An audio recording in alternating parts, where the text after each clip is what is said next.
Okay, good day class. So this is a recorded session. This is part of the coverage for your final exam. So today we will be discussing about the salient features of the Juvenile Justice Welfare Act. So it is basically Republic Act number 9344, which was amended by Republic Act number 10630. Okay? So the topics that we will be discussing, yan lang po. Brief history lang about the law, then the concept, the frameworks, and yung mga importante na mga terms and important na mga provisions ng dalawang batas. We will also be discussing about the role of the BCPC with regards to juvenile justice. So yan yung Barangay Council for the Protection of Children. So let's start.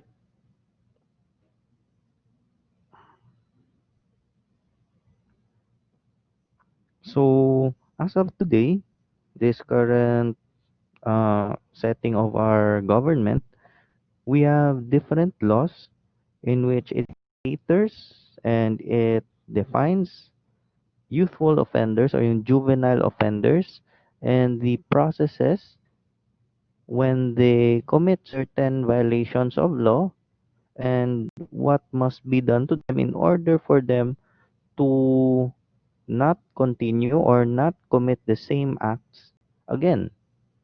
So ito yung mga national laws para sa protection ng mga karapatan ng youthful offenders and especially the definitions para maklasify yung mga different youthful offenders. So of course, meron tayo yung basically derived from our constitution, yung revised penal code. Yan yung Kodigo Penal ng Pilipinas. So there are different laws or articles specified sa RPC na somehow can be committed by youthful offenders. Yan. So, it does not only cover yung mga misdemeanors, it does not only cover the period of imprisonment, but also it covers on the certain elements of certain crimes na sakop ng pwedeng magawa ng mga youthful offenders. Also, we have the PD 603 which was during the time of President Ferdinand Marcos.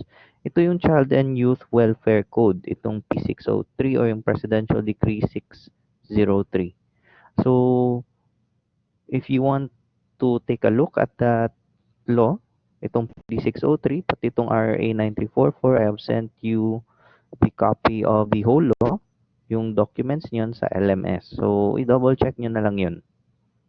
Okay? So, first yun, Revised Penal Code, enacted in 1932. It is basically adult-oriented, but there are also distinct circumstances sa RPC for youthful offenders.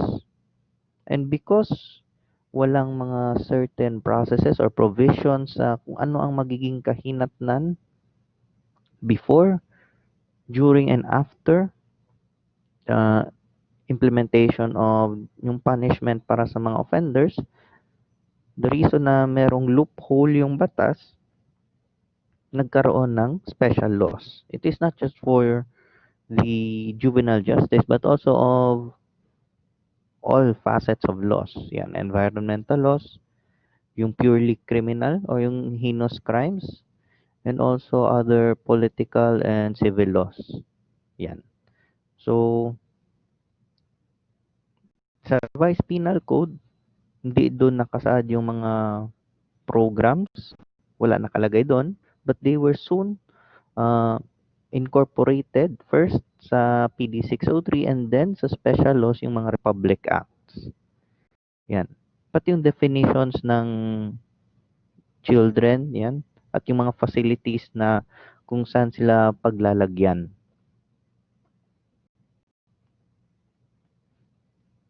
Presidential Decree 603 or the Child and Youth Welfare Code was enacted on December 10, 1974. So, sa PD 603, It was the original framework of what would be the Juvenile Welfare Code, in which uh, it shares or it gives out the needed processes in handling youthful offenders. Yan. So, for example, yung ano mangyayari sa kanilang sentence once they are under rehabilitation, or paano sila ma-incorporate or masasama sa rehabilitation procedures. Yan. Release on recognizance, which is actually not just for juveniles but also for some crimes that were committed by adults. Pati yung iba pang needed na mga definitions and yung mga definitions ng facilities na kung saan paglalagyan yung mga juvenile offenders. Yan. So, as a result of those previous sources ng Juvenile Justice Welfare Act, yan. As a result of those, meron ng mga magandang nangyari, especially yung bago na implement itong PD 603. But still, during the 80s and even the whole of 90s, pati early 2000s, meron pa ring mga malawak na loopholes. It's because yung mga offenders had already acquired capabilities to overturn or even yung makatakas or kanang makaikyas sa balaod na naset ng revised penal code pati ng PD 603. As a result, there's still continuous violations. Hindi pa rin nabawasan yung occurrence ng paglabag sa mga karapatan ng bata. At the same time, yung abuses still were being committed not just to the children but also by children. Pati na yung mga misdemeanor sa batas. And also, nawalan din ng direction ang mga kabataan once they are in classification as child at risk. So, even though na meron tong PD 603, for example, walang education man lamang or diversion programs or intervention programs para sa mga kabataan para hindi na nila gawin ulit yung mga pinanggagawa nila na violations ng ating batas. And at also, at the same time, mayroon silang mga na-acquire na mga behaviors that are not in accordance with laws or yung statutory laws, and also yung mga status offenses na tinatawag, in which para sa mga minors it is considered a violation and for adults it is generally not a violation. Maraming mga bata ang naengganyo sa mga vices and other abuses. Yan, from smoking, vices, gambling, drinking, all of those are statutory or status offenses. Yan. So, next, hindi lang yun ang pinabasihan ng RA 9344, hindi lang yung RPC, pati yung PD 603, but it also adheres to the international call for providing a strict procedure and a strict definition of children. Yan. So, nandyan na rin yung UN Convention on the Rights of the Child. So, because Philippines is one of those member countries who are signatories, it also means that we need to adapt. Kailangan pa rin i-adapt yung mga nakasaad sa United Nations Convention sa mga karapatan ng kabataan. Basically, its most basic and known na provision is yung pag-define ng kung ano ba talaga ang isang bata or a child. Yan. Sa iba't ibang bansa, napakadami ang kaibahan or maraming bansa ang may pagkakaiba sa age of majority. Yan. Or yung tinatawag na legal age. So for example, sa Philippines, sinusunod natin yung nakasad sa UN na by 18 years old, they will be considered adults and are of legal age. While other countries, 16, 21 years old. Yan. Also sa United Nations Convention of the Rights of the Child, merong ibang mga ah, factors, may mga ibang terms at mga kailangan ibahagi in order to define really yung limits ng children. Yan. So, because of this convention, it has created numerous benefits for all member countries who are signatories. And special protection measures, access to services, for example, education and health na libre para sa mga kabataan. And then it also gave the children the ability to have freedom to develop their personalities, yung capabilities nila and talents to the fullest potential. Yan. It also lessened the stress sa environment na kanilang kalalakihan or kinalakhan in order for them to at least in this fallen world magkaroon sila ng kapayapaan or even happiness and love. And also through this convention, more countries and more people were more informed with children. Yan, and with juveniles. Yan, with regards to their behavior, yung tendencies nila at kung anong dapat gawin ng mga gobyerno when it comes to rearing a child, developing children, and how to control them in order for them to grow as the future of the world. So let's go on to more specific parts of the UN Convention.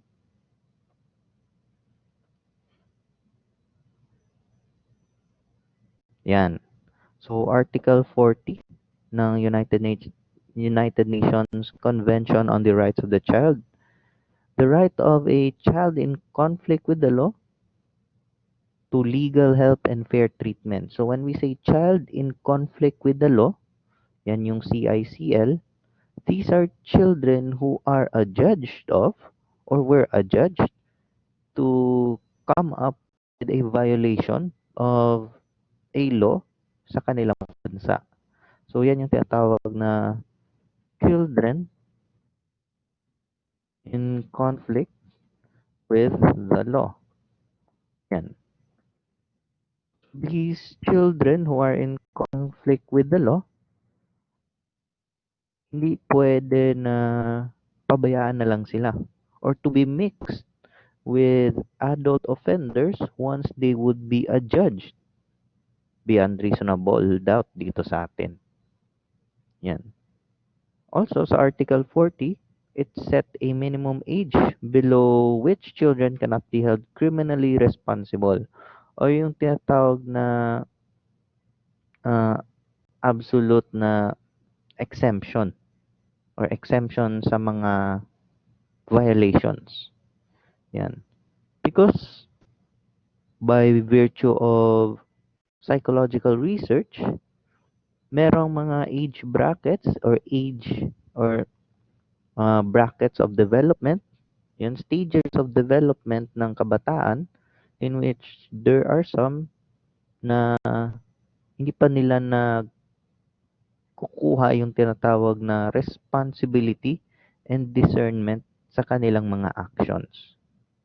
And it also provided a more faster process and a quicker resolution sa pleadings, especially when handling violations by children or yung youth.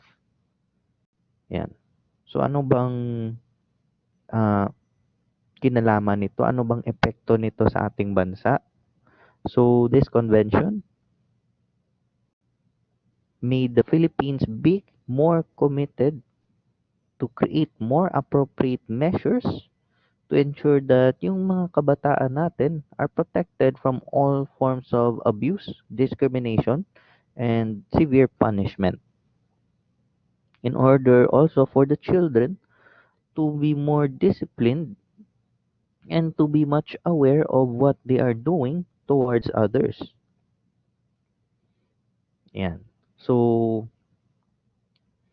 after the United Nations Convention, yan, so that was held noong 1990, the Philippines, after 2 years, created that so-called response in order to fulfill the mandate na sinet ng mga signatories ng Nations Convention on the Rights of the Child. So unang ginawa ng Pilipinas is that nung June 17, 1992, it enacted a law na tinatawag na Law on Special Protection of Children Against Abuse, Exploitation, and Discrimination. Yan yung tinatawag natin na, or much well known as, yung Republic Act number 7610. Yan. Special Protection of Children Against Abuse, Exploitation, and Discrimination Act of 1992. Yan. So it is in response yung sinalihang United Nations Convention ng ating bansa. Yan. And also 16 years, even though those 16 years are somewhat mas uh, pabigat, or somehow it took very much the time of the country to enact a law which is somewhat favorable and would better deal with juveniles once they come into conflict with the law. Itong Republic Act number 9344.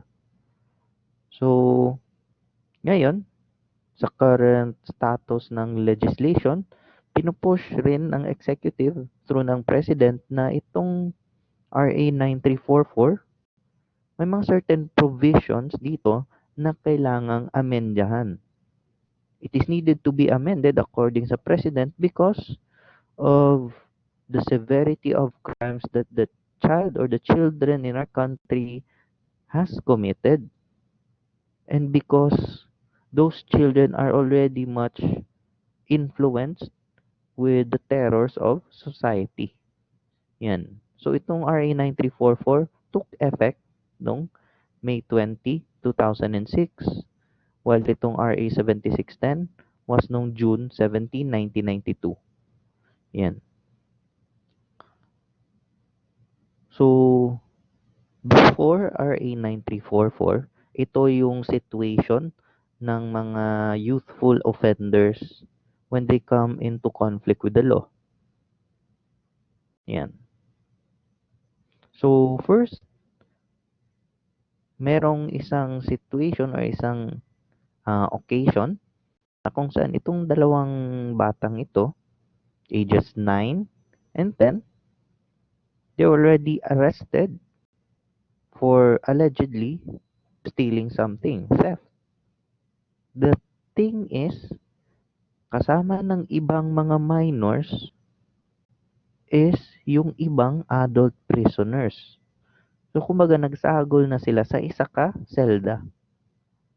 So, that was during the time before the enactment of Republic Act 9344. Yan. So, nakita ng mga international watchers or watch agencies, pati na rin ng ibang mga mambabatas na this is inappropriate and inexcusable. Kay tungod gisagol nimo ang menor de edad, not just these 10-year-olds, pati itong 9 years old, but other minors, you have mixed them in a prison cell together with adult offenders. So yung separability ng mga minors to adults nawala. And it was also one of the triggering events kung saan kinakailangan na talaga magkaroon ng proper juvenile justice system sa ating bansa.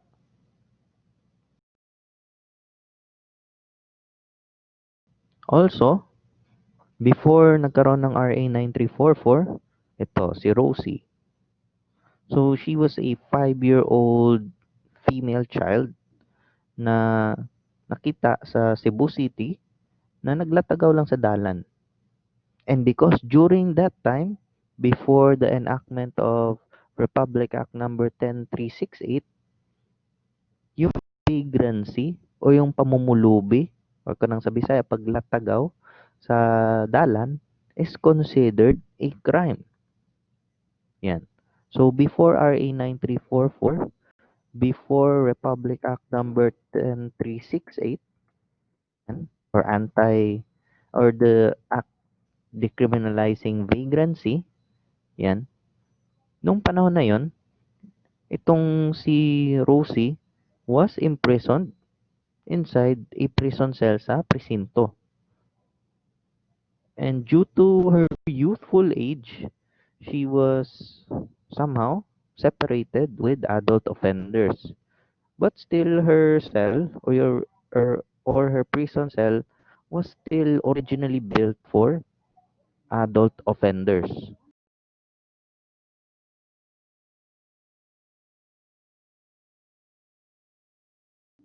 Also, before RA 9344, before the enactment of that law, yung depiction o yung perception ng mga kabataan towards law enforcers were somewhat iba or mas severe, much more somehow, much more punitive. Yan.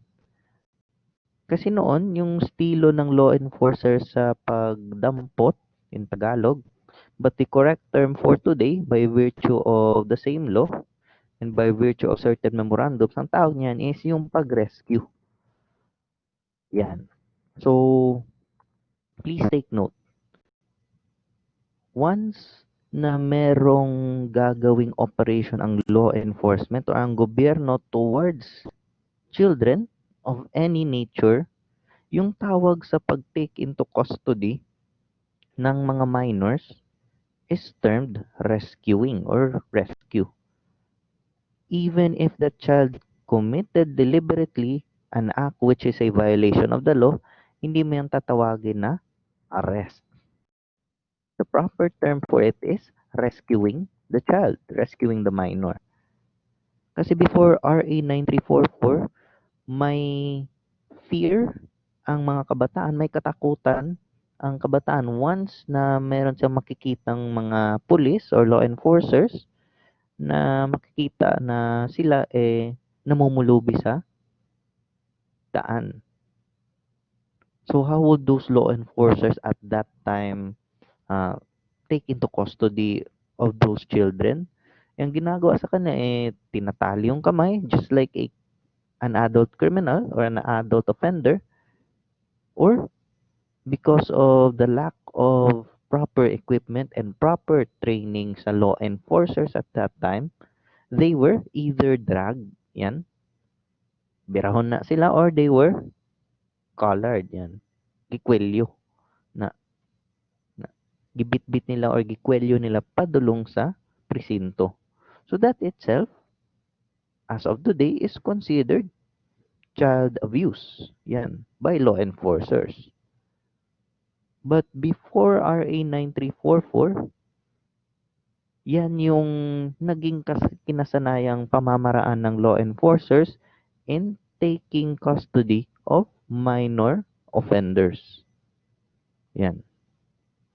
To the point na ah, kakaibang tingnan na yung isang minor de edad na offender pinoposasan ng law enforcer. So, child rights groups and other legislators saw that that thing is a violation ng mismong convention na sinalihan at pinirmahan ng ating bansa. Imbes na yung mga kabataan magkaroon ng tiwala sa kapulisan, then even if they do something wrong or right,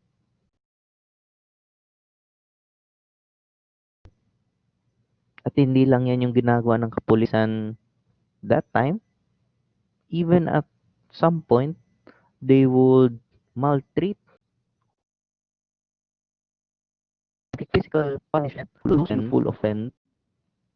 So, what they did, they would punch, they would slap, yan. Or kanang style nila, makuha silang arnis o niya, paluon nila, arnis or, sabi na, latigo ba na?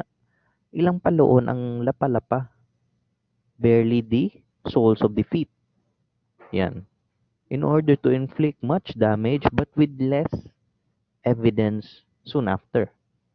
Yan. So yan yung nangyari before RA 9344. So let's proceed to the conceptual framework of RA 9344. So sa Republic Act 9344, what it highlights would always be the best interest of the child. Yan yung primordial consideration ng batas at ng gobyerno towards the child. Yan. It also includes the creation of a diversion program and instilling the principle of restorative justice. Yan. So yan. In order to attain the best interest of the child, imbes na masasubject sila sa procedures just like adult offenders, they would be instead be undergoing diversion or even intervention programs depending on the severity of their crimes or their offenses. It also wants to show, not just to the child, not just to the offender, that there can be a chance for them to reconcile and to restore normal relationships. So what is restorative justice? So yan, restorative justice, it is the principle in which the victim, the community, and the offender can reconcile or restore good relationships and to know or investigate more on what are the root causes for the occurrence of that certain conflict.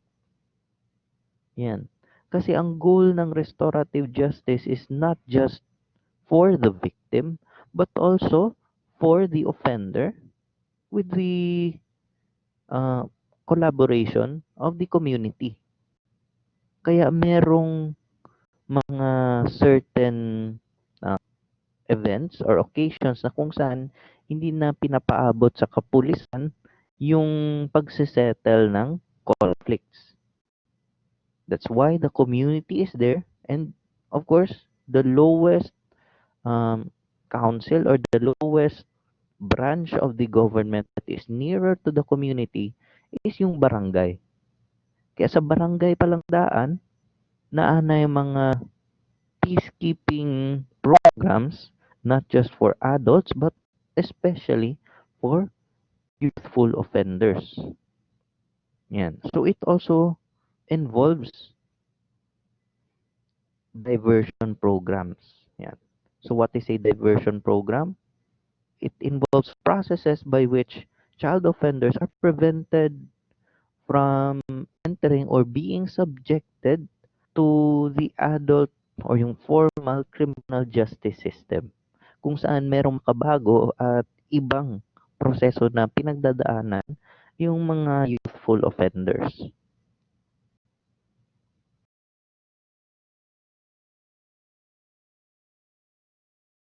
Okay, next. RA 9344, Juvenile Justice Welfare Act of 2006. So, for special laws which has penal sanctions or yung may penal na nature, meron yung tinatawag na IRR or Implementing Rules and Regulations. Especially when that certain special law would need to provide certain punishments, would need to provide some rules or regulations which needed a regulating authority. Yan. So hiwalay yan. It took effect on May 20 noong 2006, and then the IIR was enacted and took effect noong September 19, 2006. So ano ang covered sa batas na ito? It defines certain uh, individuals, especially children. So sino ang covered sa Juvenile Justice Welfare Act? Those CICLs, yung children in conflict with the law, pati yung mga children at risk. Yan, or child at risk. When we say CICL again, children who were allegedly or accused of or adjudged as having committed an offense under our laws. So ito sila, they already committed an act against our laws, but due to their age, they are not subjected to formal criminal procedures. So, yan sila, may separate na proseso. The next is children at risk. It refers to children who are vulnerable to and at the risk of committing criminal offenses because of personal, family, and social circumstances. So itong mga children at risk, ito yung mga tinatawag na exposed children. These children are exposed to certain behaviors and are at risk of committing those offenders or adapting those criminal behavior. And napakaraming rason kung bakit sila exposed or at risk to committing violations of the law. So also nung nakasaad sa RA 9344 is binago or inadjust yung minimum age of criminal responsibility. So according to Republic Act number 9344, children above 15 years of age but below 18 years of age but acted with discernment, yan, pwede na sila masubject sa juvenile justice, yung juvenile justice system natin. Because previously, before RA 9344, yan, yung previous na laws natin, ang original na minimum age ng criminal responsibility was 9 years old to 15 years old. That is under the revised penal code. So by virtue of a special law which amended a provision ng revised penal code, yan, yung may special law na RA 9344, inadjust, tinaas yung minimum age of criminal responsibility. Yan. Please take note of the keyword, with discernment. Yan. So ano ba ang discernment? Discernment is the mental capacity of a child to understand and differentiate which is right from wrong, and to also differentiate the consequences of his or her acts. So yan, yung capability na malaman kung anong tama at mali at kung anong magiging epekto ng mga gagawin ng isang bata. Yan. It also relates to the moral significance that the person attaches to the act that he or she committed, especially sa minor.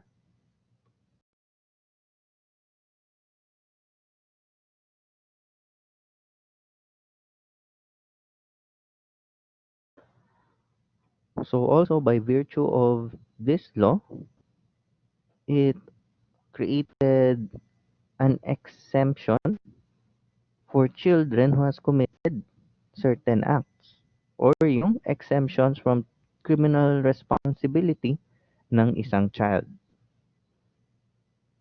Yan. So first, a child is exempted from criminal responsibility when he is 15 years of age and below. at the time of the commission of the offense. And it must be also um, taken into notice that yung pag-edad niya ng 15 years old, yan, is dapat hindi siya mag-commit ng crime above or beyond the 15th anniversary ng birth date niya. Yan. So, what if the child during that age, yan, sabihin natin 14 years old, gumawa ng krimen. Yan. Sabihin natin nagnakaw. Yun, nagnakaw ng light stick ng twice na. For example, he has committed theft, which is a violation of the revised penal code.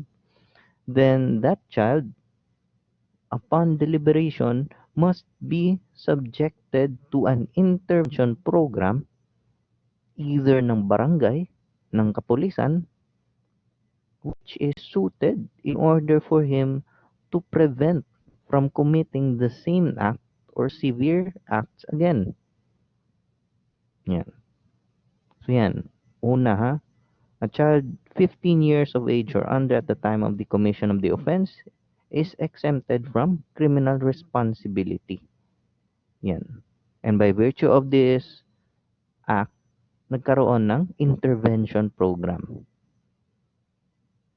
Next, a child is exempted from criminal responsibility when that child committed an act without discernment and he is within the ages above 15 but below 18. Yan. So, 16, 17, 18 years old. Or 16 and 17 years old. Yan, I stand corrected. So, between those ages, yan, above 15, pero hindi abot ng 18 years old, and acted without discernment, subjected pa rin siya ng intervention program. Exempted from criminal responsibility pero hindi siya exempted sa intervention na gagawin sa kanya ng social welfare officers. Yan. So, kinakailangan pa rin niya maging subjected sa intervention program which is suited sa kung anong ginawa niya. So, also, meron ding mga certain levels na kung saan ang child would be exempted from criminal responsibility. Yan. First, those who commit status offenses. Yan. Vandalism, vagrancy is not anymore criminalized by virtue of RA 10368. Yan. Yung mga minors or children who violated yung certain city ordinances na hindi naman ganun kataas yung penalties. Yan. For example, violation ng curfew. Yan. Hindi sila pwedeng ikulong. But because of their age, they must be subjected pa rin ng intervention or diversion program. Yan, for example, prostitution. Ang ginagawa kasi sa mga batang nasasubject into prostitution once would be rescued by authorities is that they would be first subjected into a background check and would be subjected into a shock treatment. Yan. Or kumbaga, stress debriefing. Yan yung ginagawa sa mga minors na na-rescue from a prostitution activity. Yan. Kanang mga naman ninyong mga bata sa kalsada, kana rugby team ng Pilipinas, napakarami yan. Those vagrants or yung mga namumulubi or kanang mga batang latagaw, they would be rescued na or tung term sa mga uban, damputon na sila sa otoridad and then they would be put into facilities na kung saan pwede silang maalagaan. Yan. And also, they have the susceptibility to be adopted by either foster parents or those families who wanted to adopt them. Yan. So, itong vagrancy, decriminalized na. Prostitution, especially for children, criminalized na rin. Ito, sniffing of rugby. This is already decriminalized. Yan. Pero iniwasan. It's still a status offense. Yan. Next is, what if those children has violated much more severe local ordinances or misdemeanors? Yan. For example, yan, smoking, curfew violations, yan, public scandals, yan, alarms and scandals, vandalism, gambling, mendicancy, yan, littering in public, yan, urinating in public, trespassing sa property, yan. So, what if minors were taken into custody or were yan, naaktuhan sila na nagvo-violate ng mga local ordinances such as those? So, they would still be put into an intervention program, the appropriate intervention program na kung saan tuturuan sila and they would be guided in order not to commit the same offense and not to commit much severe offenses in the future. Yan. So, commonly, may mga minors nagiinom na yan. Na, naiuban na sa MTS, naiuban na mo, adto pa jud og mga lugar na medyo tago na as if hindi alam ng gobyerno yung secret spot ninyo. Yan. So, for minors, due to their inability to be somehow responsible of their actions toward the community, kailangan pa rin nila maging subjected into intervention programs. They still need to be guided heavily because their actions during their adolescent periods could become wayward once those acts or once those behaviors are not well guided. So, for violation of local ordinances by children or by minors, no penalty shall be imposed sa children, but they would be brought to their residence or sa mga barangay facilities kung saan doon sila lecturean, doon sila i-intervene ng barangay. And then once after that, once i-claim na sila ng mga guardians nila, then it must be done sa barangay. Yan. So for example, nadakpan og curfew. Dalo na sa authorities sa barangay. Whether ang nakadako pa na is ang kapulisan or ang barangay tanod na.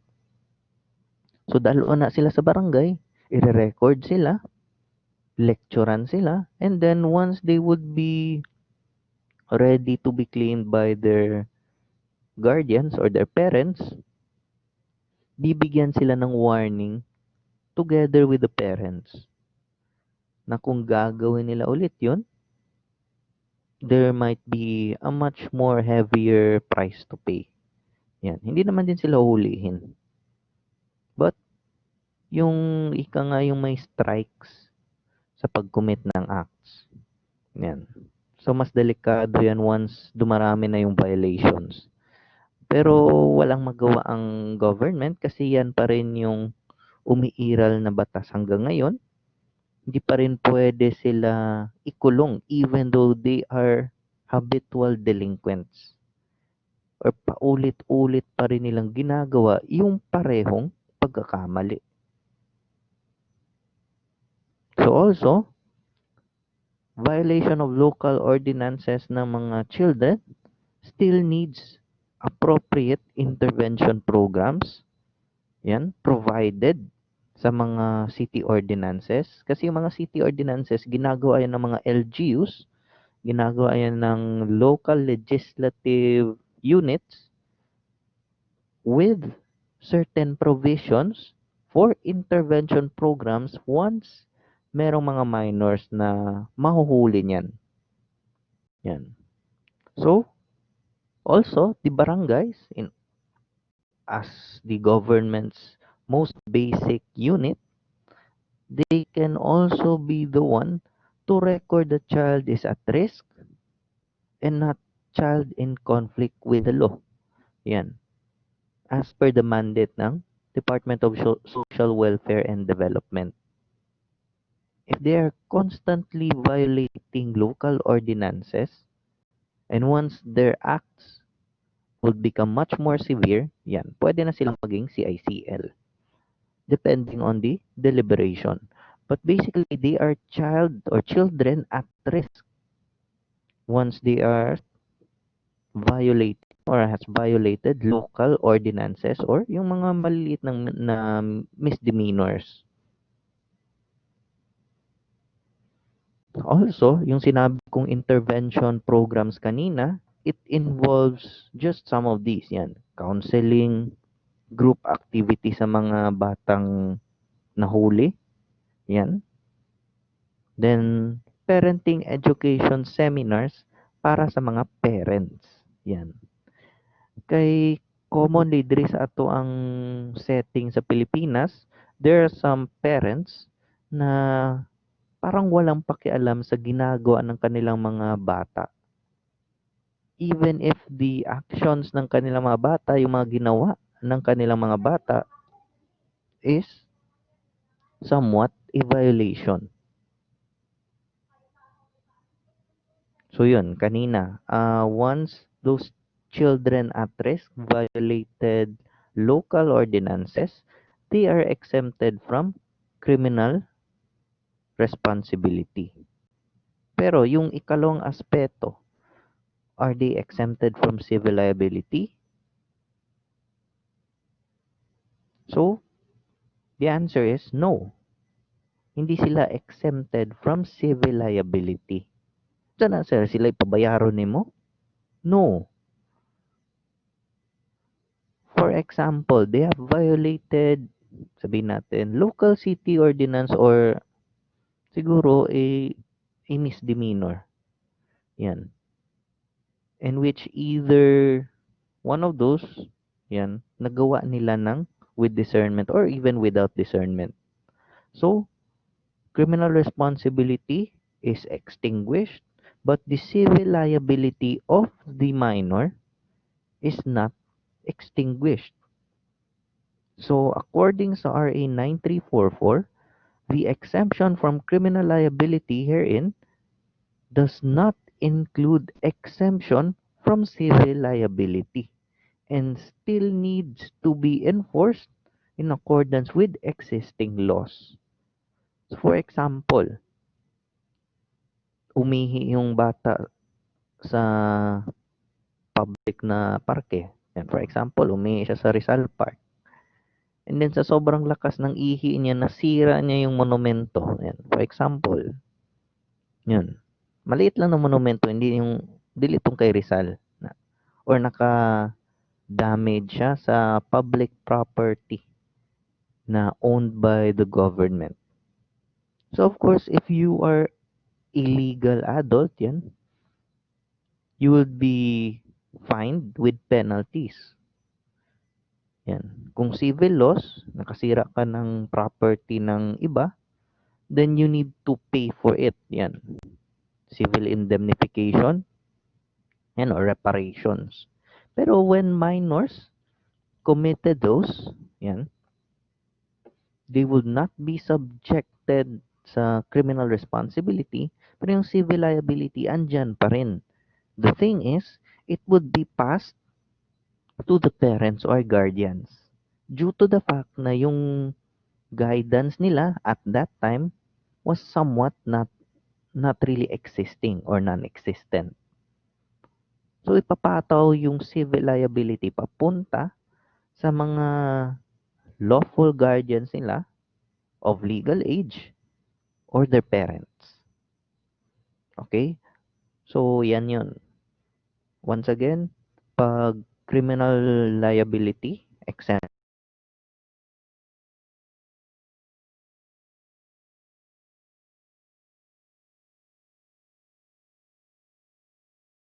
extinguished. Yan. So, procedures for taking into custody a child exempted from criminal liability. Yan. So, ang tawag sa unang gagawin ng gobyerno or ng authorities towards a child who is reported of having committed a violation against the law, ang tawag dyan, initial contact. Yan. So, ulitin ko ha. The first contact or the first meeting ng authorities in response to a minor or a juvenile violating the law, ang tawag niyan, initial contact. Yan. So, regardless, basta below 18. Yan. So, for example, the child aged 14 years old, nagkaroon siya ng violation ng law, ang gagawin ng otoridad, either law enforcement or yung barangay, is that they would conduct that operation in order to rescue the child. Yan yung initial contact. And then after, they would consult, inform, and report the event. I-report ng law enforcement yung ginawa nilang action sa local social welfare development officer or kung dito sa city, yung CSWDO. Yan. So, if meron ng prior information ang CSWDO, then um, they would coordinate with law enforcement in order to conduct a rescue operation. Yan. So, for example, um, nagkaroon ng report ang City of Samal na merong isang prostitution den sa kanilang lugar na kung saan majority ng mga pinapatao are minors. So ano gagawin niyan ng local social welfare development office ng City of Samal?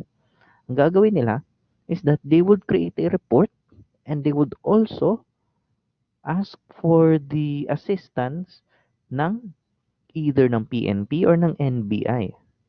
And also, they would ask assistance sa barangay na nakakasakop in order to secure much more the area. So, case-to-case basis, yan. What if konsyabo di ay si barangay? Diba? So, hindi nila i-inform yun. But still, they need help from law enforcement. So, magtatawag sila, magko-coordinate sila ng assistance towards law enforcement. And then, the law enforcement would conduct a rescue operation that would serve as the initial contact with the child or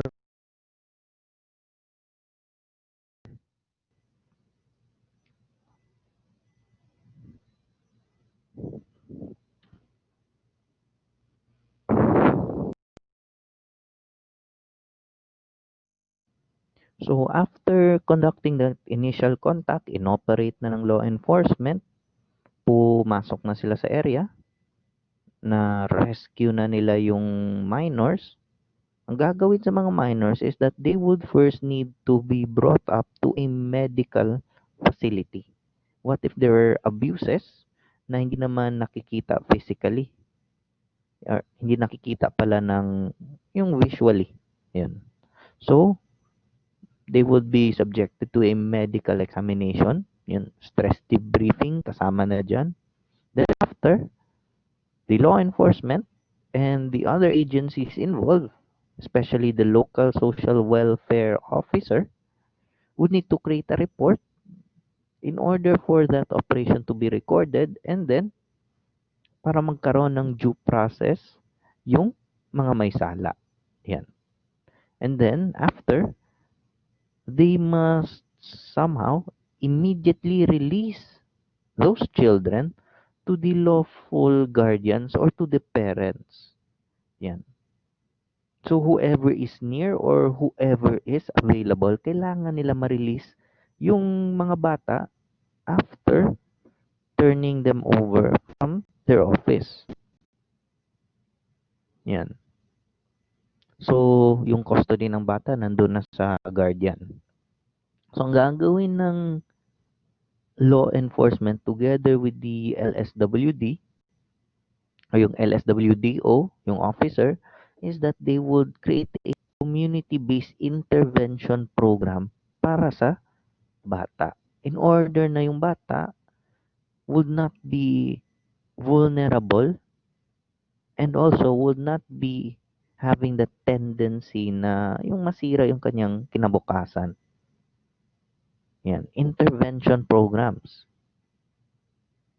And yung intervention programs, its main goal is to give the child, to give the guardians the best available options in caring for them.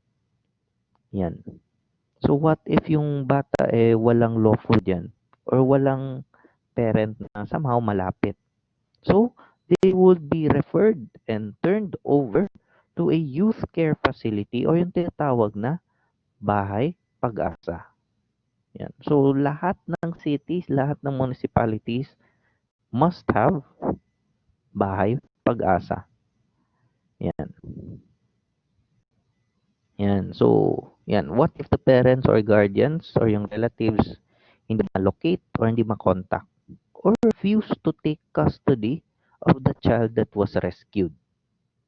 So, ang mangyayari, ang bata can be released sa isang NGO, yan, non-governmental organization. One of those, yung religious sector or yung religious organizations. Yan, Caritas, napakarami yan. Mga NGOs na religious-based. Also, could take the custody to the barangay. Yan.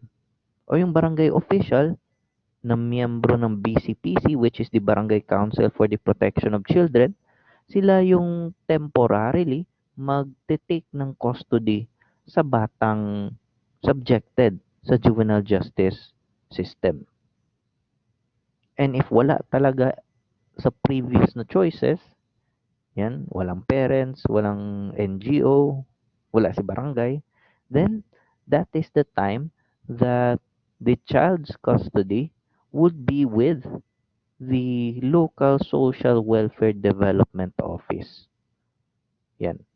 So, for example, sa Davao City, that is under the city mayor, under sa local government, yung CSWDO.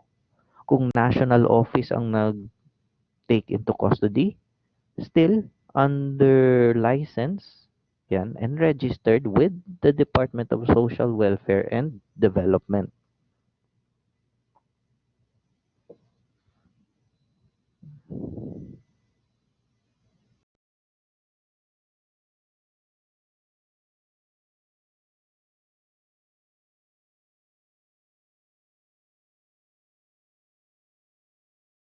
So next,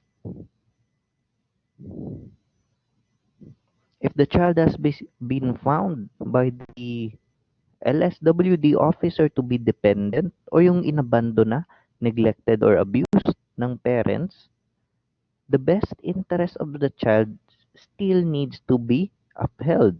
Or kailangan yun yung primary consideration. And yung best interest ng child na yan is that he must be required to be placed in a youth care facility or bahay pag-asa. Yan. So, what does abandoned, neglected, or abused child refer to? Ano definition yan? So, in a short while, I would share to you the definitions nyon.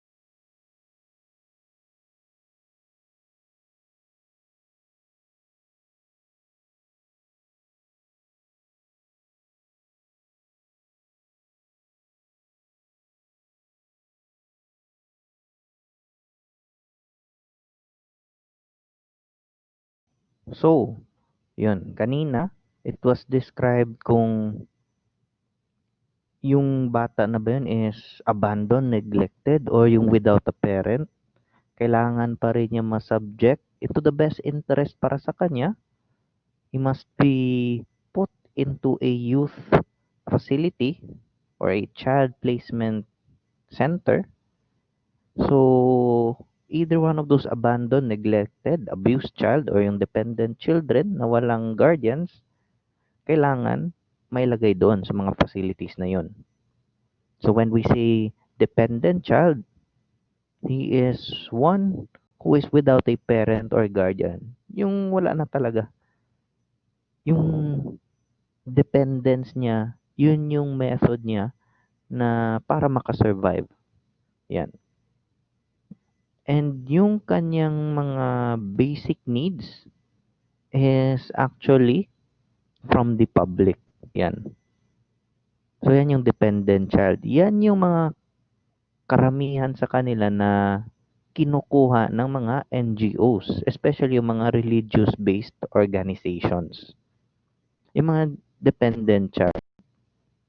And those dependent child, because they don't have any guardian or parent, yan, they're also somehow abandoned. Itong abandoned child, mas specified lang ito kasi ito sa kanila is that walang parental care, walang guidance, walang guardianship sa kanila, or their parents or guardians have deserted them or abandoned them for a period of at least 6 continuous months. Yan, at least 6 continuous months, wala nang nag-aalaga sa kanila. That is for abandoned child.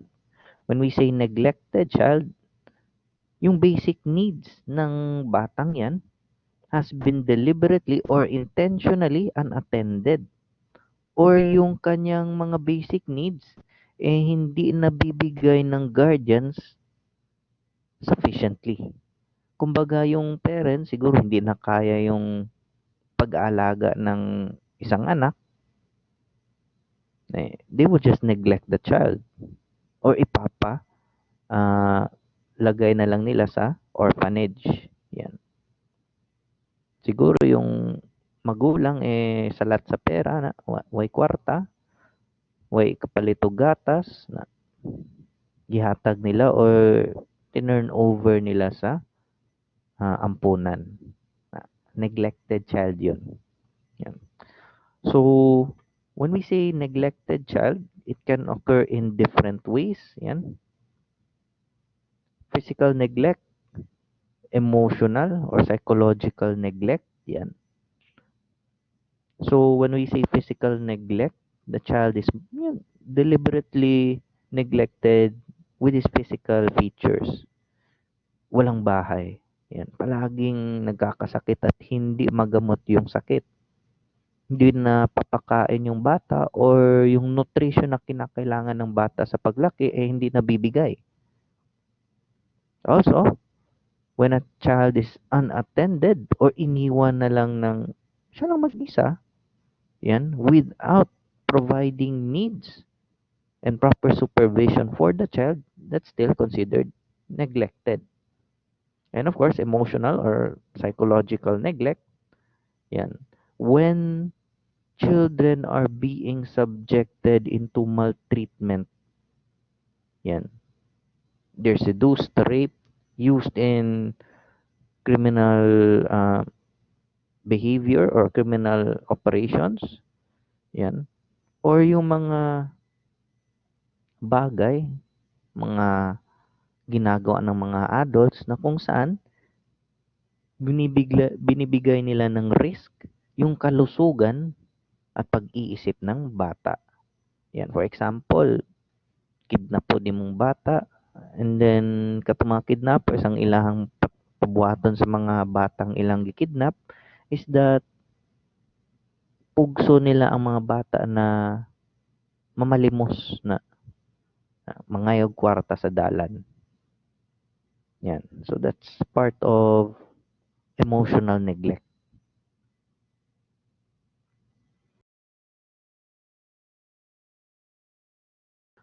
So once those children under these definitions would be rescued by authorities and would be properly subjected into the juvenile justice system, sabihin natin walang discernment, induced sila, yan, or gipugos sila. So when they don't have anybody or walang organization na magki-claim sa kanila, then according sa PD 603 in relation to RA 9344, they must be turned over yung kanilang custody sa mga nasabing welfare agencies for children. Ito yon. Yan. Child caring institution. The thing with a child caring institution, commonly, they are funded and maintained by the government. Yan. Child caring institution, 24-hour resident group care. Yan. So they have professionals ready to provide services. Yan. Commonly medical professionals. Yan. They also have yung para sa spiritual na aspect. Yan. Meron silang mga pastors, mga priests, mga imams. Yan. So it caters a wide variety of children. Yan. Whether they are abandoned, neglected, dependent, or yung may physical and mental handicaps. Yan. And all of them are separated and classified. Kung sino yung magkakapareho, they would have a much more classified, a much more individualized rehabilitation within the institution. Yan. So, also, a child caring institution, ang primary na focus niya o yung focus na sector niya is to provide education for those children. Yan. So, if the child caring institution primarily provides education, it must also be taken note na dapat more than 9 yung mga wards or yung mga kabataan na under sa kanilang control. Yan. So, next, those children can also be turned over to a detention home. Yan yung bahay pag-asa by virtue of Section 2 RA 10360. Yan. So itong RA 10360, ito yung nag-amenda or nag-amend sa RA 9344, some of its provisions. Yan. Not just RA 9344 but also PD 603. So yan. Detention home, a 24-hour child caring institution providing short-term resident care for youthful offenders. So sa detention home, ang major focus group nila is for those CICLs or yung mga youthful offenders with somehow much more severe offenses. Still, together with the child caring institution, they are operating 24 hours a day. Yan. So, itong mga bahay pag-asa must be maintained and operated by government.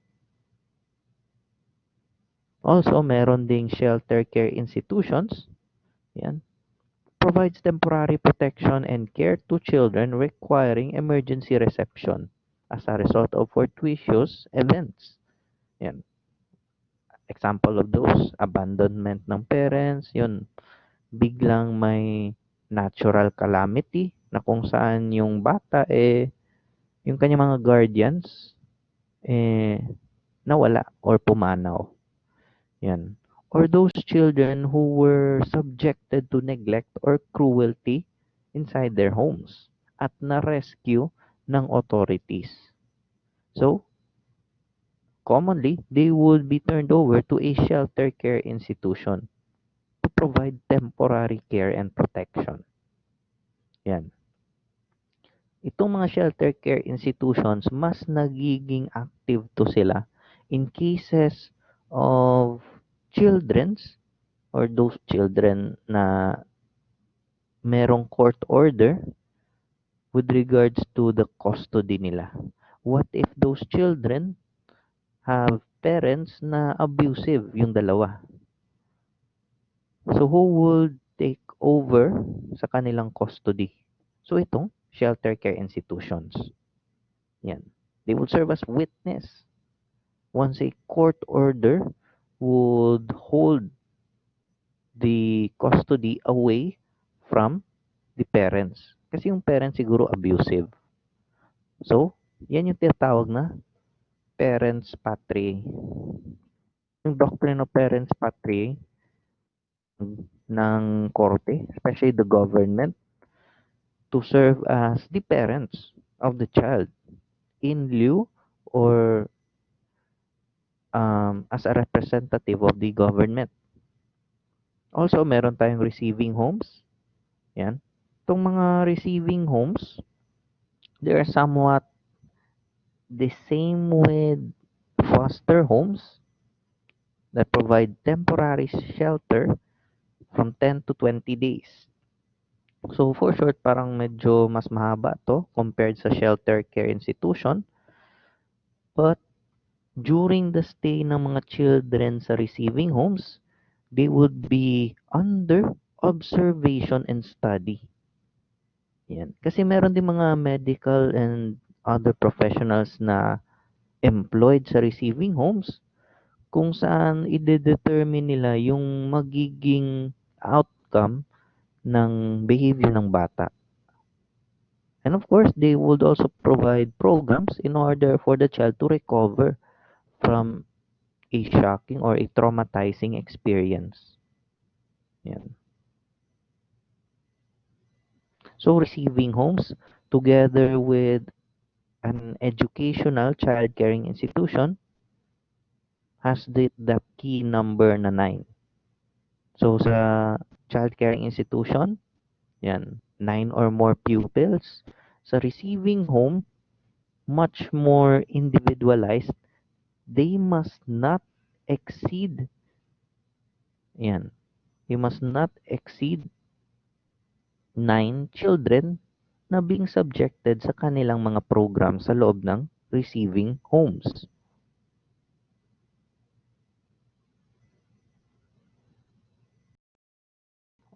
Also, it must also be provided na hindi pwedeng lumampas ng 3 years once yung receiving homes merong current na clientele na dalawang bata. So for example, may receiving home na dalawang bata lang yung under their custody.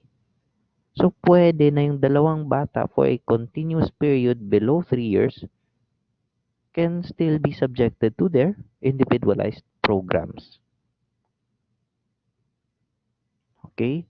So, yun. I've already discussed about certain provisions na related to both PD 603 and RA 9344. Yan. So, ibalik ko lang tong slide.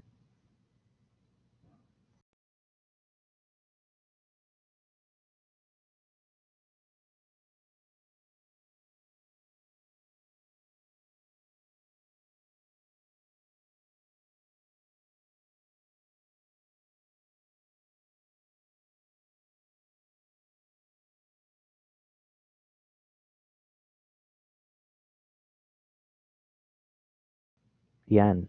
If the child has no parents or guardians, or if they refuse or fail to execute the written authorization for voluntary commitment, then merong petition according to RA 9344 para sa involuntary commitment ng bata. Even if the parents or the guardians refuse. But due to the doctrine of parents patriae, pwede ipamugos ng government via a proper petition na filed sa DSWD or sa CSWDO in order for the child to be turned over to the respective child placement centers. Yan. So for example, sa Bahay Pag-asa, minimum age dyan para makommit yung isang bata, for example, a CICL, 12 years old. Yan. So dun sa loob ng Bahay Pag-asa, they will be provided education, they will be provided programs to recover from the certain actions or misbehaviors that they have committed.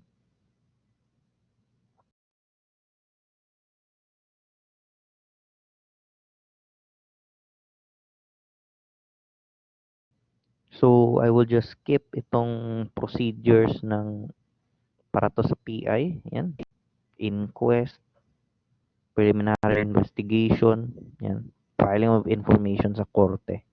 Yan. So that's I will discuss that on a different time, yan. But I would skip to these. What if the children who are exempted from criminal responsibility commit serious crimes? Yan. So, commonly sa kanila, neglected child under PD 603. And because they have acquired much severe criminal behavior, once they would be rescued by the authorities, they shall be mandatorily be placed in a special facility na tinatawag na Bahay Pag-asa. Yung Bahay Pag-asa, ang formal name niyan, or yung proper name niyan under the DSWD is that it is the Intensive Juvenile Intervention and Support Center o yung IGSIC. Yan. So, yung mga children who committed serious crimes, whether they have done it with discernment or not, they will be turned over sa Bahay Pag-asa. Yan. So that is a youth care or even a youth detention facility. So anong qualifications ng mga mapapasok or would be uh, taken into custody ng Bahay Pag-asa? Yan. So, child is above 12 years old up to 15 years of age. This is where criminal responsibility is conditional. Yan. Conditional criminal responsibility. Yan. Conditional kasi pwede na silang masubject to a somewhat different criminal procedure but still near to fulfilling of that formal criminal justice process. Yan. So, ang pasabot ana, once they have committed certain acts na included dito, yan, parricide, nakapatay sila, they have raped another individual, they have destroyed a house, yan, destructive arson, pwede, carnapping, or were involved in violation of RA 9165, yan, Dangerous Drugs Act, punishable by more than 12 years or 12 years or more na imprisonment, that is reclusion temporal. Yan. So, for example, yun yung nakomit nilang mga offenses. Yan. So, they would be turned over sa Bahay Pag-asa. Yan. So, also, they would be subjected into a turnover procedure na kagaya dito.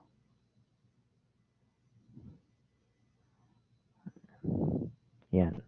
So, first, kailangan ng petition na kinakailangan siyang malagay sa IGSIC or sa Bahay Pag-asa and would be filed yung naatasang LSWD officer. Yan. So, commonly, lahat ng LGUs meron yang Social Welfare Development Office. Yan.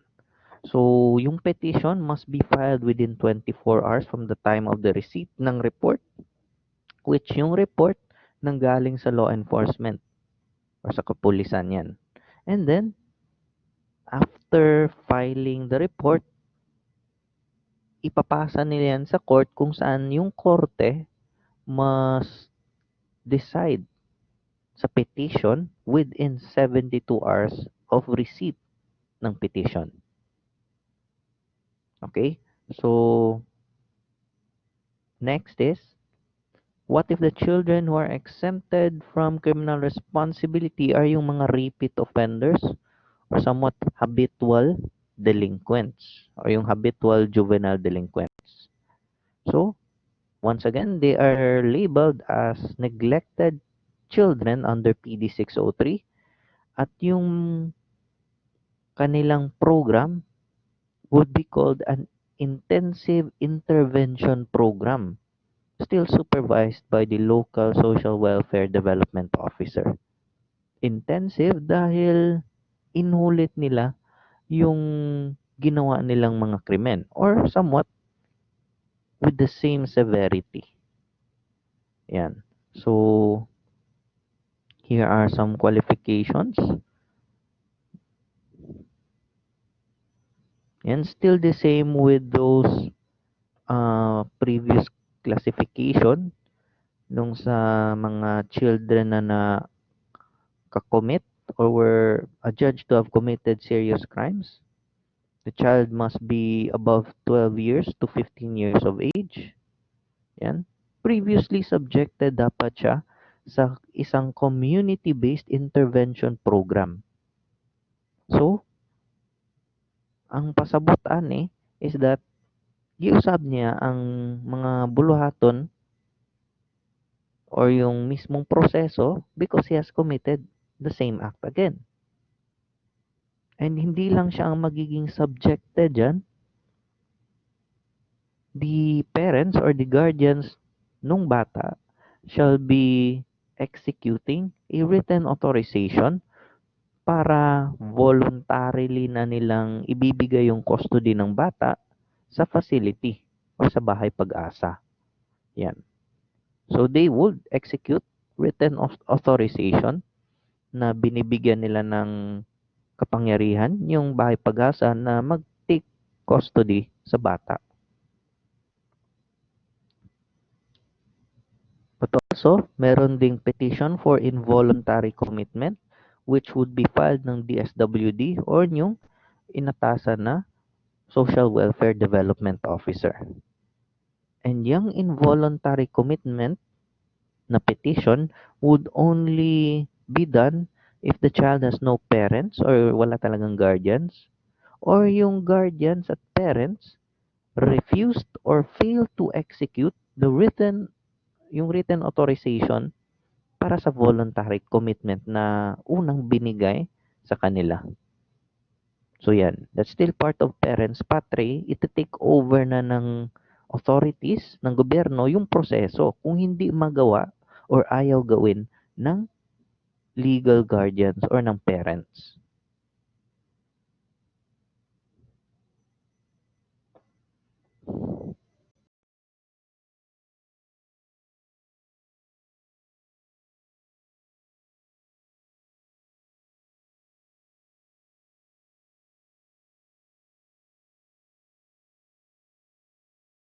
So sir, what if the childrens are exploited or what if yung mga bata ay ginamit ng mga adults sa kanilang mga ginawang violation sa batas? Yan. So, ito yung mangyayari. Any person who is in commission of a crime who takes advantage, makes use, or use children for profit, o yung umabuso sa mga bata, or has taken advantage of them, or has induced them, threatened, or instigated them for the commission of the crime, yan, yung penalty na ipapataw sa mga adults na yon would be prescribed to be in its maximum period. Yan. Meron kasing minimum, medium, and maximum. Yan. Indeterminate sentence. So, it would serve as an aggravating circumstance for those adults who have committed those towards children. Kasi once an individual or especially the child is threatened or instigated, higit ka nang gipugos niya or giilad niya na mubuhat anang krimen, then as a basis niyan, yung legal maxim, an act by me done by me against my will is not my act. So hindi yan act in his own volition or hindi yan kusang action nung bata. So ang mangyayari, the penalty would be aggravated for the adult who has committed that certain inducing action or yung pag-threaten.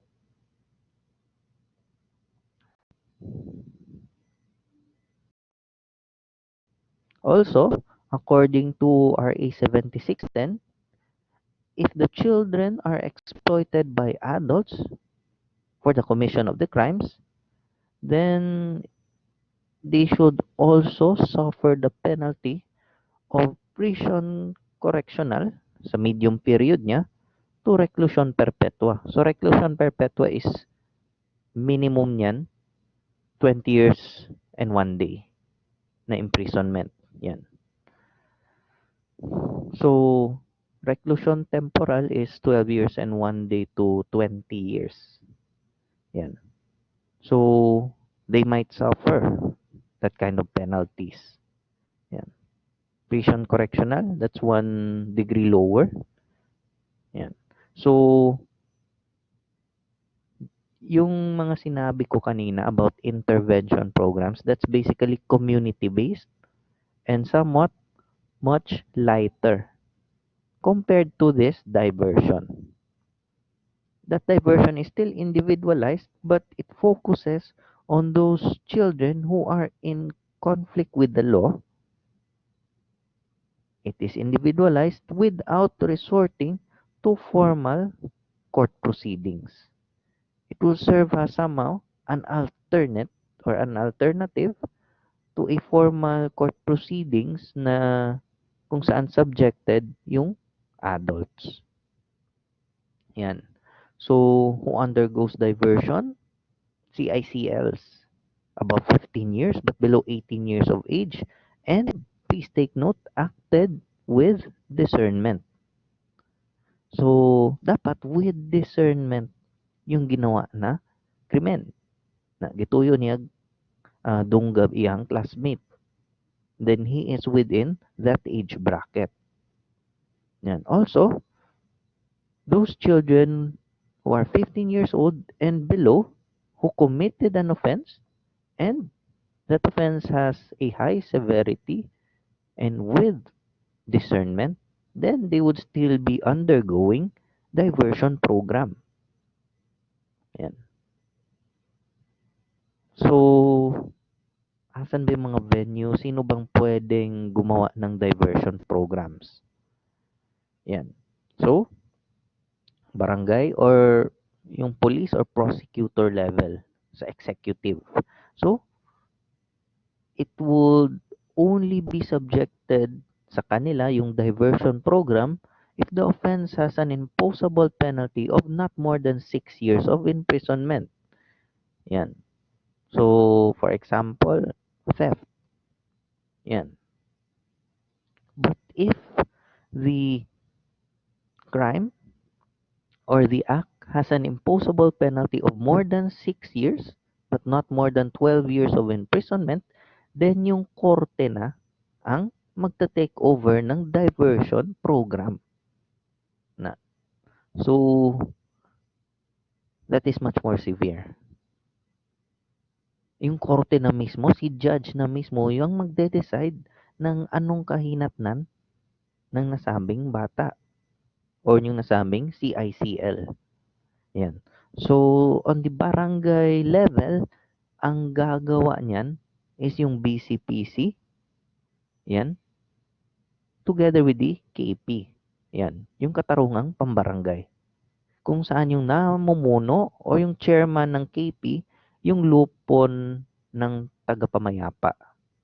Meron siyang chairman and it is having members na somewhat members din ng barangay council. Yan. So, sa KP, si punong barangay ang magko-conduct ng mediation o yung tinatawag na restorative justice program. Kung saan magbibigay yung mga barangay officials ng counseling, conferencing, and conciliation to restore a harmonious relationship. Yan. And also for conflict resolution.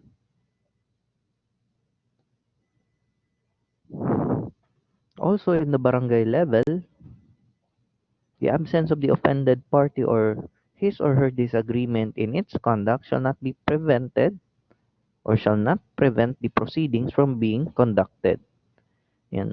So si barangay chairman o yung barangay captain na mismo ang in our terms, siya na yung modula sa maong proseso.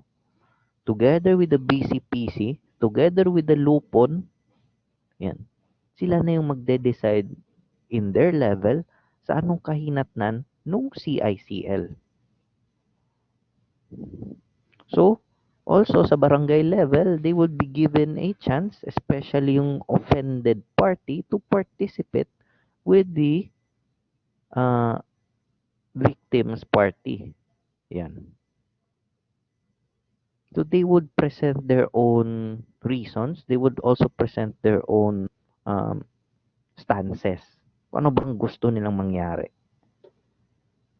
Yan. So, also, because diversion is a program na subjected by more than one party, there must be a contract of diversion. Kung saan, kung sino magva-violate will be subjected to a certain penalty. Kaya may kontrata. Yan. Part of that contract includes the child voluntarily being admitted sa kanilang program and must also voluntarily admit to the commission of the act. Aminin na niya. And also part of the contract is that the victim and offender must both agree to the program that would be initiated during the diversion program. Dapat si victim and offender, dahil part siya ng restorative justice, kailangan mag-agree sila sa iseset na diversion program kung saan yung CICL or yung offender would be subjected. And yung contract of diversion must be agreed and signed by both parties. Yan. It would be also be in writing kung saan merong mga witnesses, especially yung barangay council. And yung local social welfare officer would be the one to supervise and implement the diversion program after it has been discussed and being initiated ng barangay, for example. And that the diversion program must be completed within 45 days. Yan, 45 days. So again, diversion program must be done in writing and signed by both parties. It must not exceed 45 days. And that kung sa barangay level, pwede mag-participate yung offended party. And yung sa kontrata, sa diversion program, the victim and the offended party must both agree to the plan for the diversion program to be set. Kung anong programa yung gagawin. So, what if meron ng nagawang kontrata, meron ng diversion program na naset, meron ng schedule. So, how would it be done? How would be the diversion program be initiated? Yan. So, during the conduct of the diversion program, the child must present himself or herself at least once a month para siyang probation but for juvenile or youthful offenders na kung saan once in a month magre-report yung bata for evaluation and reporting na kung saan gagawa din ng report yung LSWDO. And the failure to comply with those terms sa kontrata sa diversion program, pwedeng mag-institute ng legal action yung LSWDO upon the report.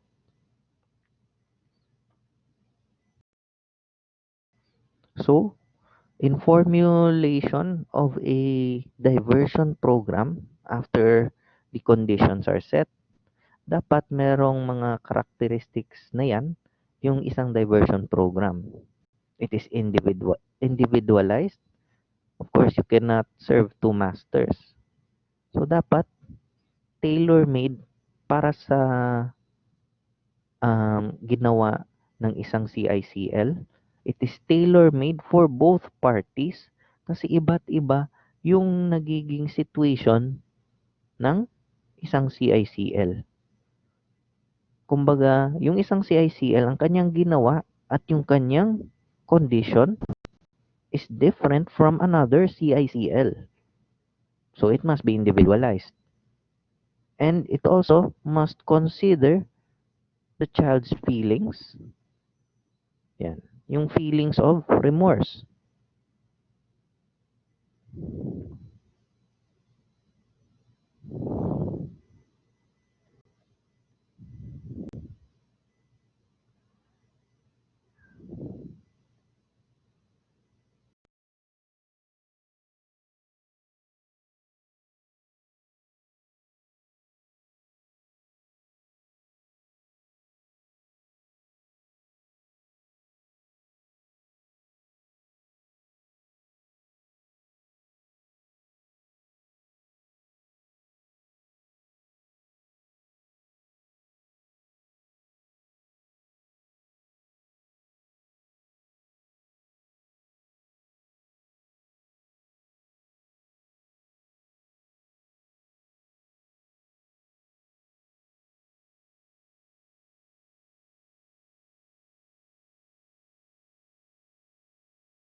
So again, in formulation of a diversion program, it must be individualized and it must take into consideration the feelings of remorse ng isang bata.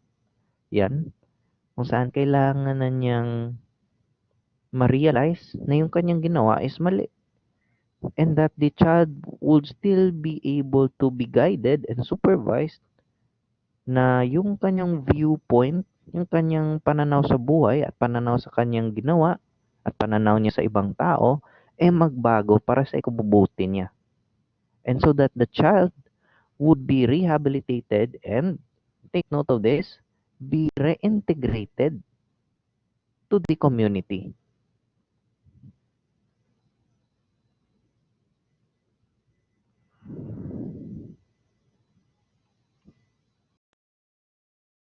Okay, so yan yung dapat maging characteristics ng isang diversion program.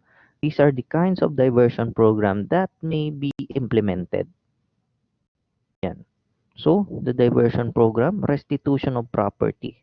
Sabihin natin nagnakaw ng napakaraming gamit yung mga kabataan sa isang bahay. So, in order to restore the property having been stolen and to restore the relationship, at least man lang, mabawi yung nanakaw na property, for example. Or what if there is damage to property? Then, ma-reparate or at least man lang ma-replace or mabayaran. Yan. What if there are other damages? Yan. Sabihin nila moral damages, yan, additional costs. So yan yung civil indemnification.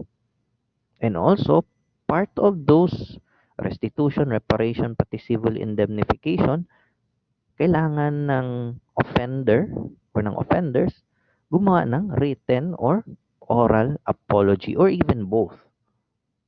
Yan.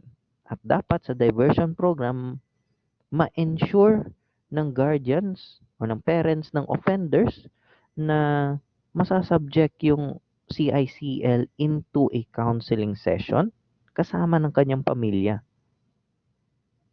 That also includes anger management skills, problem solving, seminars and lectures, conflict resolution, at paano sila mag-deal to certain situations in life. Yan. So, yan yung possible na kinds of diversion program which also can be modified. Yan. Can be modified ng barangay level. Yan. For example, meron silang mga education or vocational programs or skills programs kung saan yung CICL pwedeng ma-enroll. And also yung mga community-based programs which includes community service. Yeah, limpyo, ana, or just do something good for the country or for especially sa kanilang makakontribute sa growth nila ng mga bata. On the law enforcement, prosecution, and social welfare level naman, the diversion programs nung sa barangay level, pwede nilang i-adapt but must be tailor-made for the nature ng kanilang instruction. For example, sa law enforcement, if they want to instill discipline sa CICL during diversion, then they can modify it. The same goes with the prosecution or social worker level. And then, yung mga ninakaw nila or yung mga fruits of the crime, yung mga proceeds ng crime na ginawa nila or proceeds ng kanilang mga behavior must be confiscated or forfeited from the offenders. Sa court level naman, diversion programs still from the previous levels can still be implemented and again modified. But yung hina-highlight dito is dapat merong um, overt na um, overt na recognizance o yung overt na acknowledgement of guilt, and then the implementation ng citations or fines. And of course, the court wants this for, in fairness din, the payment of the costs ng proceedings and payment ng damages na na-incur during the commission of the crime. Yan. And of course, the court can issue an order for institutional care and custody ng nasabing offender o yung CICL. Okay? So, next, court proceedings. So, ang offended party o yung offender's party pala, yung respondent, can apply for privilege mitigating circumstance. Yan, yung mapababa at least yung kanyang sentensya because of the privilege na minor siya. Yan. Or, if not, reduce bail. Yan. So, what if the child is detained? Then, pwede yung child o yung CICL, yung kanyang partido, can push for release on recognizance. That means, pwedeng temporarily mapalaya yung CICL with the recognizance na babalik siya para sa trial proceedings. Yan. Or babalik siya sa facility. Yan. Release on bail, yan. Nakapiyansa. And yung bail kasi, it is an insurance na yung accused, yung respondent, magre-report sa korte once there is a trial. At kung hindi siya magre-report, de quits ang bill, meron na siyang alias warrant. Yan. If a child is detained in a police facility, then he would be transferred to a more specialized facility, yung youth detention home. Yan yung bahay pag-asa. Or if he has other illnesses, whether it's mental or physical, he would be turned over to a rehabilitation center. Yan. So, pinagbabawal yan sa korte na merong isang child or CICL na madedetain sa isang jail pending a trial. So, dapat nandun siya sa mga specialized facilities. Yan. So, during the court proceedings, what if the CICL is found guilty? Then, yung civil liability niya, mahimo ng cargo na nila sa respondent. And then, instead of pronouncing judgment of conviction, yan, yung sinasabi nila na you're guilty beyond reasonable doubt, ang mangyayari niyan kung naging guilty or was found guilty yung CICL, yan, automatically, his case or yung kanyang service of sentence is suspended, and then yung full credit of time ng detention niya or actual confinement would be somewhat subjected under other disposition measures. So under the SC rule on juvenile delinquents who were found guilty. Yan. So, ibabalik sila sa isang bahay pag-asa. Yan. So, ang bahay pag-asa, each province, each city shall have this kind of facility and would have been administered by the local government, and yung mga facility sa loob will be subject to the standards ng DSWD.